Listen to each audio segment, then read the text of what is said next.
You don't have time to be timid. You must be bold, daring. I have been obsessing over van life for at least a year and a half. Watching van lifers on YouTube and following them on Instagram and watching their builds and researching like what I want. What would I want when I get a van? Where do I want to go? How do you travel? How do you find water? So I've just been learning basically. And I, this summer, finally purchased a van. However, I needed to do it as cheap as possible because a year ago, this November, I quit my job. It was a job that I was no longer happy in, and I knew that I needed to leave. So I did, and I've been doing freelance work, and I had some money that I could put into a van, but not a lot. So we found a conversion van that was being sold in our city, April, I think. No, it must have been like May or June. I think he was asking like $3,500 or something. So it was cheap. It was a 1995, so pretty old, but it was a high roof, which those are kind of hard to find, but especially hard to find in a lower price range. And the odometer only said 72,000 miles. So we went and looked at it. We drove it. It drove really well. Like the engine felt good. It was very comfortable. It was really nice on the inside, surprisingly. You could tell it had sat for a while somewhere, and there were some clues that some things were not great, but it was a 1995. So the guy who sold it to us had only had it a couple months, and he said the reason he was selling it was because he went camping the weekend before. He had had it for 2 months, only drove it like back and forth to work. He went camping the weekend before and with grandkids, and him and his wife decided it's too small to be camping with them. So whether that's like the truthful story or if he knew more, yeah, I don't know. It's hard to say. So I offered $2,800 and he took it. I was very excited. I thought, you know what? It's $3,000. Like if I'm out 3,000, then, at least I tried, and it was an experiment, right? So I purchased the van. I get it home. I want to take it to my mechanic so that he can take a look at it. But he's like, well, if it's a conversion van that has the running boards, I'm going to have a hard time getting it on my lift. So that's the first challenge that I hit, right? Is I want to take it to this person that's in our family that I trust to look at it and tell me what he thinks. And, is it roadworthy? Like, what's the deal? How much money should I put into this? Because if the frame is shot or something's super wrong with it, then I'm obviously not going to drop money into it. So anyway, I take the running boards off so that he can get it on his lift. I actually liked it better with the running boards off anyway.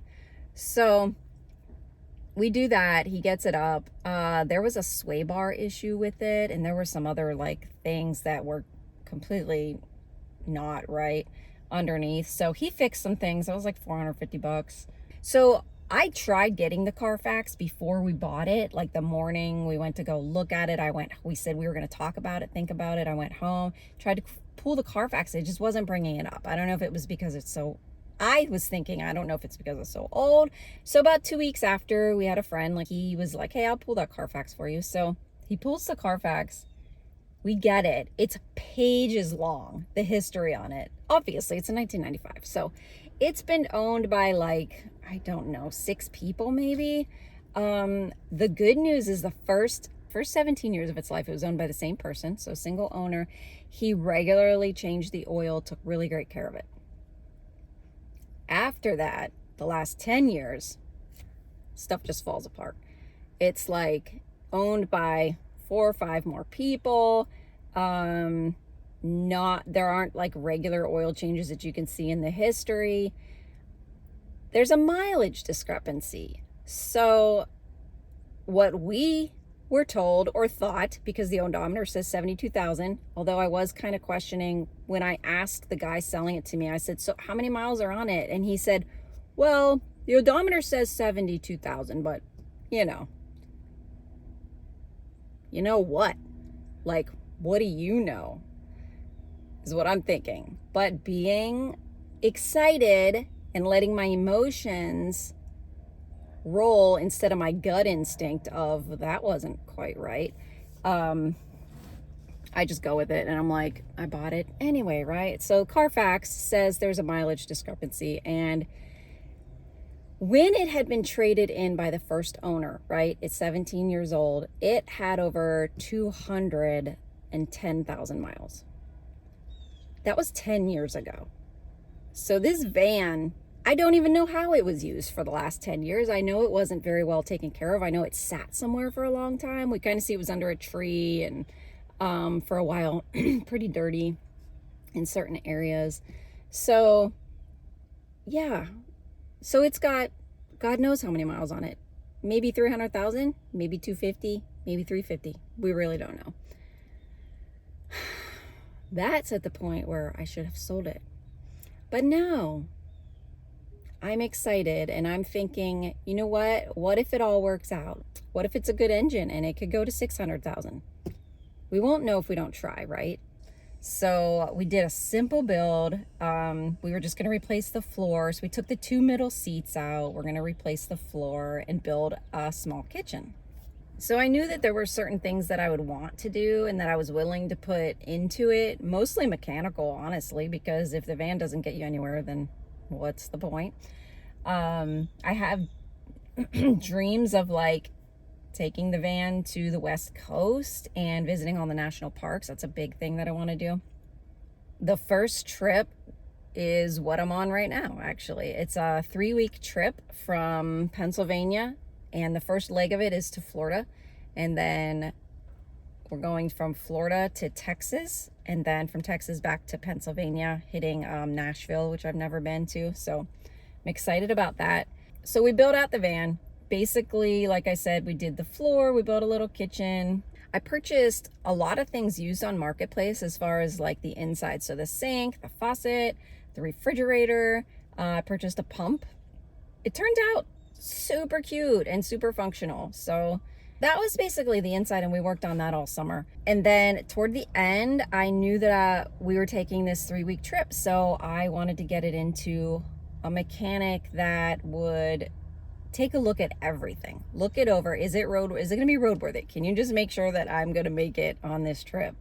I take it to a mechanic that I trust to look it over and tell me everything that needs to be fixed, or that he thinks like might go wrong. Take it to them and they say, I don't know, it needs like a lot of work, basically like $1,400 worth of work. That included tires though. So really that's not that bad. I'm like, all right, well, we're already this deep in, right? So I've already fixed brakes on it. I've already replaced the windshield from us breaking it. Some other like the sway bar thing that our first mechanic fixed. And so I'm like, let's just do it. We're going on this trip. It's fine. He has it for like 2 weeks, and it ended up costing like $2,000. So now I'm up to, I don't know, over $6,000 into this van. I mean, probably close to 7, honestly. I haven't added up all the receipts or anything yet. I don't know if I want to at this point. So we get the van back, and there were some things I needed to finish on the inside. This is about a week prior to our trip, so 2 weeks ago. And there's some things that I wanted to do to the inside, which, you know, I needed to make like the window covers and get it organized and make sure everything's gonna like function correctly, get the water like in there and blah, blah, blah. So we get the van all ready, and we're ready to take our trip. We leave last Thursday. We left, and it was supposed to be a drive to North Carolina, and we were going to visit friends. So we were headed from Pennsylvania to North Carolina. So we're headed down towards Pittsburgh, and it's kind of like the gauge is again going up into the hotter than we would like to see it. We end up past Pittsburgh, so say we're about 3 hours from home.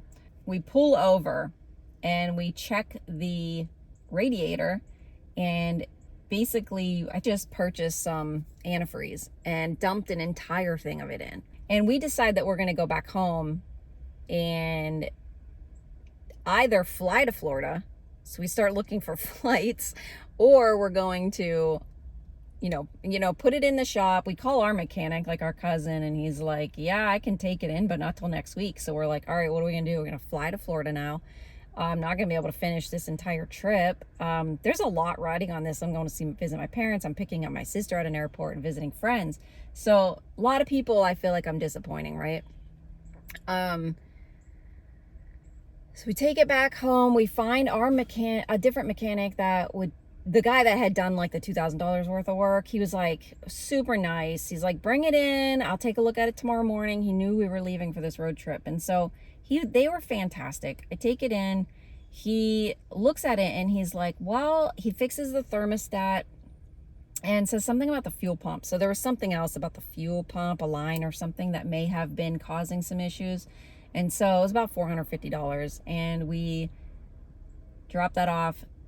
He does the work the next morning, so this is Friday, and we're waiting for his call, right? And so he calls about 2:30, 3:30, maybe I called him a couple times, I don't know.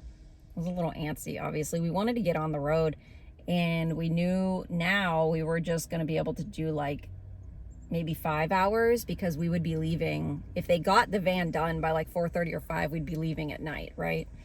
And so we were just gonna stop at like a Walmart or something like that, about 5 hours away. So I use an app and I try to find the a Walmart or Cracker Barrel that is roughly 5 hours away. So we get the word that the van's done, and we are super excited to go pick it up and get back on the road. All right, we're going to pick up the van. Take 2.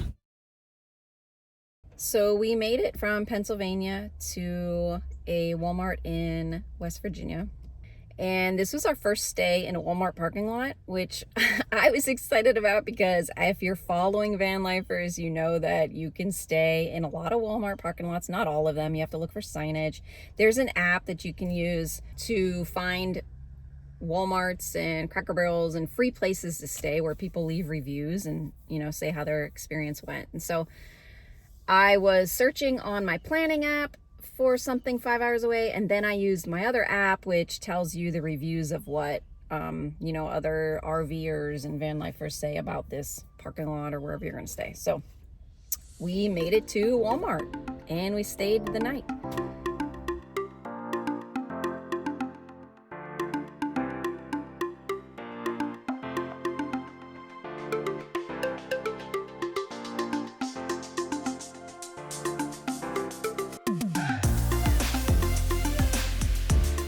So that morning we wake up and hit the road. So we've got about 5 hours to Charlotte, which is where our friends are.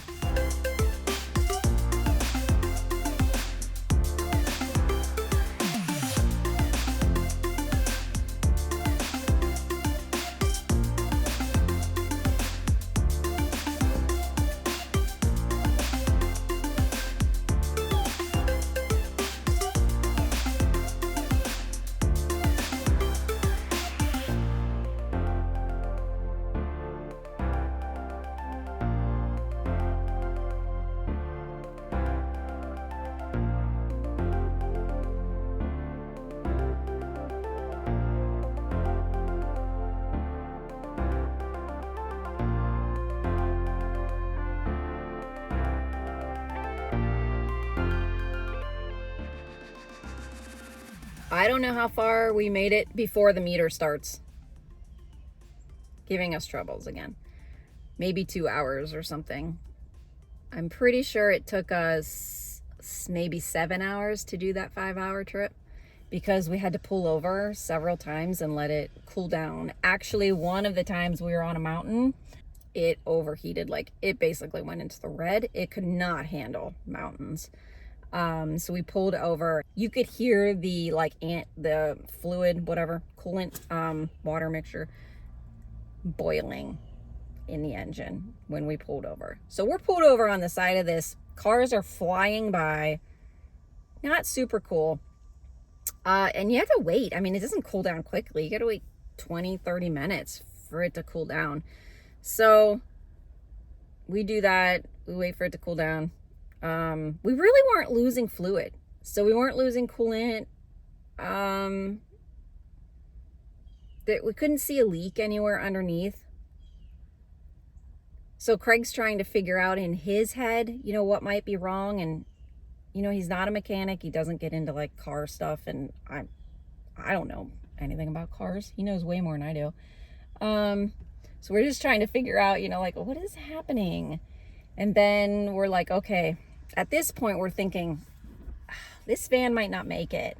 Like, we want to do cross-country trips with this thing, and if it can't handle mountains, like, that's where I want to go. I want to go visit Sedona. I want to go to Colorado. If this beast is just too old to make it through, then, you know, maybe we were just trying to make something happen that just wasn't going to happen. So Craig's driving, and he's watching the meter. This van was so challenging to drive because the cruise was horrible. So if you tried to have it on cruise, it was just like, like it just couldn't. It couldn't do it. It wasn't, I don't know if something was wrong with it or what. There's no air conditioning. So as we're getting further south, it's getting warmer. We had to have the windows down. What else? It just wasn't, it was comfortable. The steering was like super loose on it. So you're going through like construction zones. There's like wall on this side and like cars on this side or tractor trailers. And you're trying to keep it in between these two lines. And it's like feeling like you don't have good enough control. There were all these things that were kind of happening that I wish we had taken a shorter trip before we tried to do this 3-week trip. However, we didn't. So, yeah, there were just major challenges with, he's trying to watch the meter. He's trying to keep it on the road. And I'm starting to search for other vans in Orlando because I'm like, we're going to make it to Orlando. Like, that is our ultimate goal. We had paid hundreds of dollars for these tickets to the Halloween, Mickey's Not So Scary Halloween event. We were going with the kids. My son was already in Florida with my daughter, and we were making it to Orlando. So I'm thinking this van will make it. We'll just stop and pull over however many times we need to, right? So we finally make it to Charlotte to visit our friends. That visit was nice. However, by the time we made it, Beth had to leave. So she couldn't even hang out with us because she had something going on. And then, which was fine. It gave me time to hang out with the kids, and that was really nice. And then Craig was able to help Adam with getting some steps built for his deck that he was working on, which we were having a Halloween party this weekend. So they needed to have steps. And so we felt like, well, first it'll be a good stop for us to let the van cool down, but also we really wanted to help him with these steps. So we knew we were only going to be there for a few hours. I did go and get an oil change while we were there, which cost $117, which blows my mind. We were thinking if it does have something to do with the fuel pump or something, I don't know, maybe an oil change might help. I don't know. We did it. I have never so much in my life regretted something like this before, or regretted anything.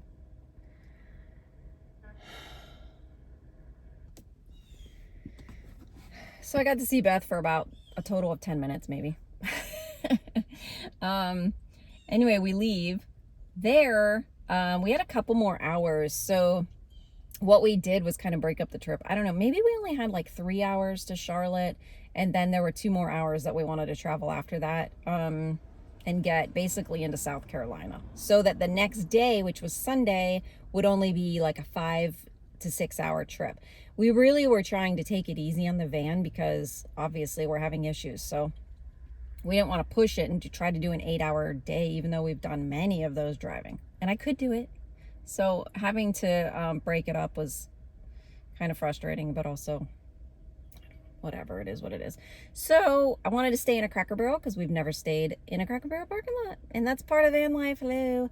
So what's funny is like people talk about van life and like they want to show like all the beautiful scenes where you open up your door and you're looking at the beach and like, but most of them talk about how unreal that is. Like, yes, those moments happen, but also you wake up in a lot of parking lots.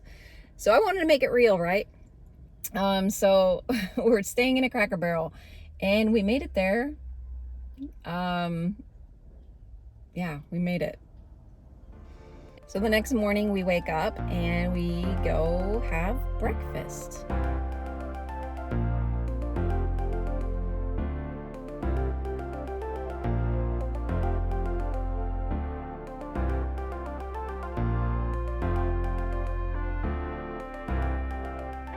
After we take some coffee to go, we head out and onto the road.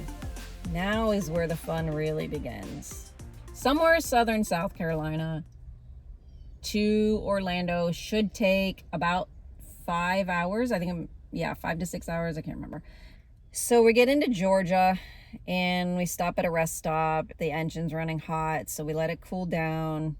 And we stop again somewhere, a Starbucks, and we pull in and Craig's like, find shade. So this whole trip is like, basically at this point, this 5 hours is taking a lot longer because every 45 minutes we got to pull over to let this thing cool down.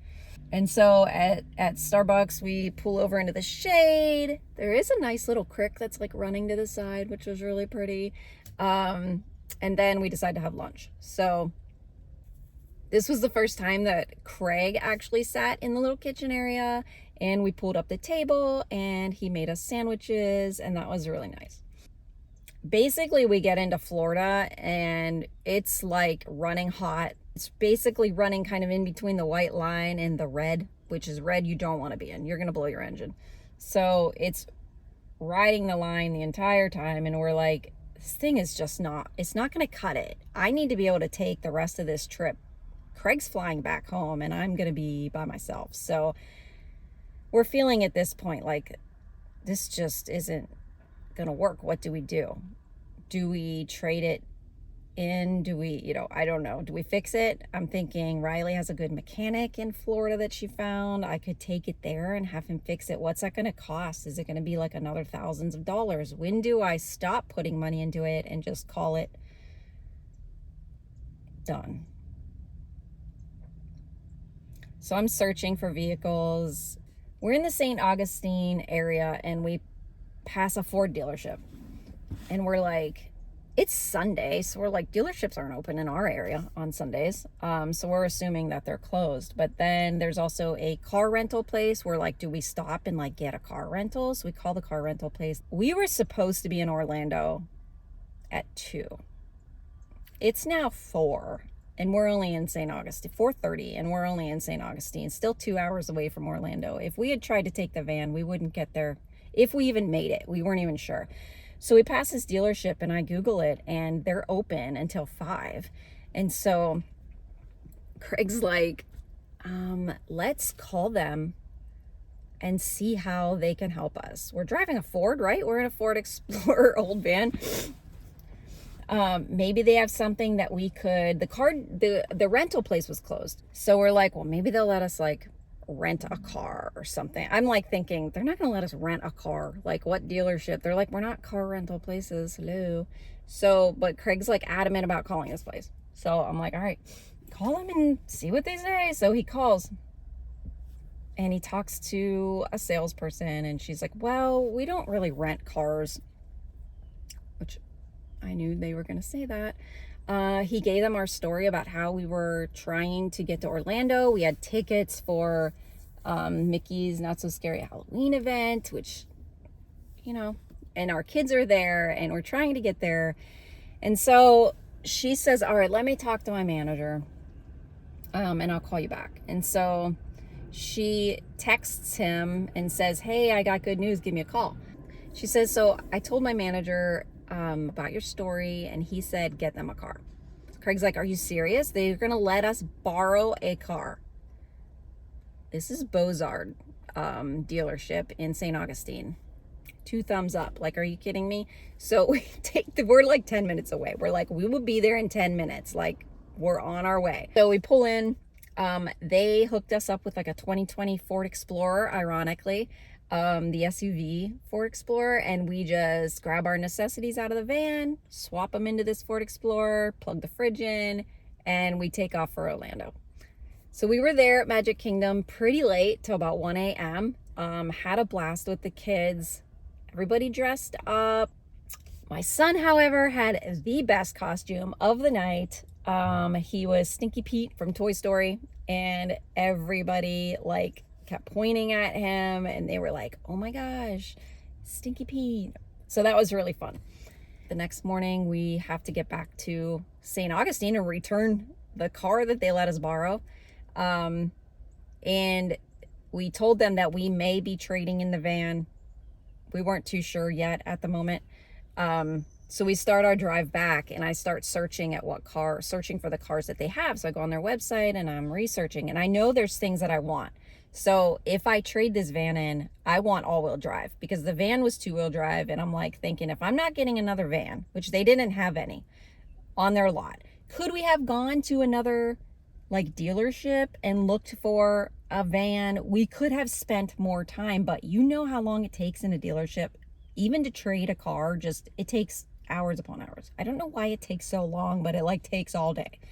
So we knew we only had like 3 days with our daughter before Craig was flying back. We don't want to spend all this time searching for a vehicle when we could be spending time with our kids. And that was the whole purpose of this flight, this part of the trip. So we're pretty much just kind of thinking like, they just let us borrow a car. Let's just trade it in there, get something solid. And so I'm taking a note as to what I would want. So I would want all-wheel drive at least. Obviously big enough to sleep in.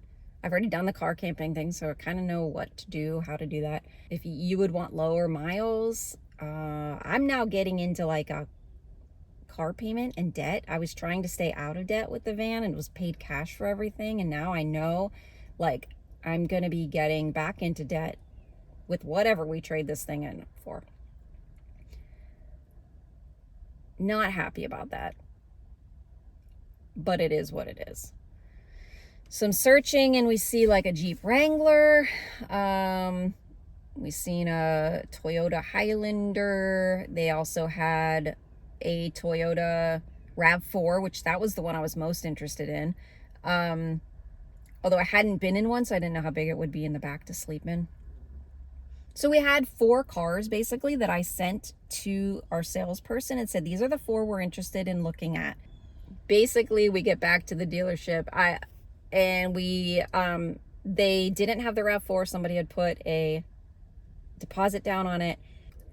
And so they had 2, which was the Jeep Wrangler and then a Toyota Highlander. I didn't know anything about a Highlander. Like I don't know.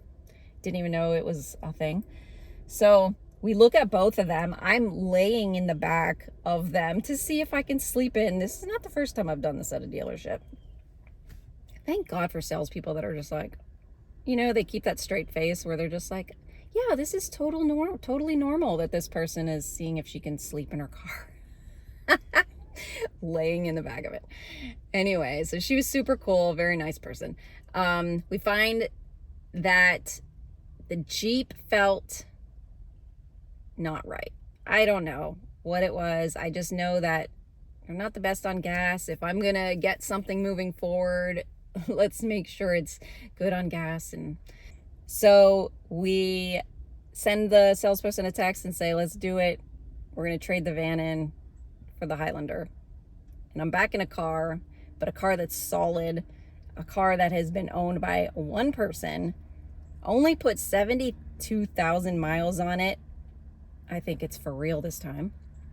In the last 10 years. So it is a 2014. And we checked the records, and it had been changed, had the oil changed regularly. So it's very well taken care of. Very excited about that. Feels solid, feels so comfortable. The air is kicking. That's where I'm at now. Van life, went as quickly as it came, and I'm back in a car. And I'm about to finish this trip in a car that feels solid and safe. So I'm excited about that. I got to figure out this situation in the back. Like right now, it is just a cluster. I just threw everything from the van into the back and clearly had way too much stuff, way more than I would have thought way more. I didn't plan on moving things into a car. So I have a lot of stuff. I just went and ordered crossbars for it from a Toyota dealership here locally. So I'm going to go pick those up today. I need to find a basket or a box to put on top so that I can put some of my stuff up there. Like I have like a paddle board with me and things that just aren't going to work when I need to take my sister home and we're planning on sleeping in this car. So I need to figure out how to get some of this stuff out of here and get it organized. So we are moving forward. It has been a crazy ride, and I hope that you follow along in the future videos to see the rest of the adventure. So if you found this entertaining or you liked it, hit the like button and subscribe. And I am excited to share the rest of the journey with you. See you guys soon.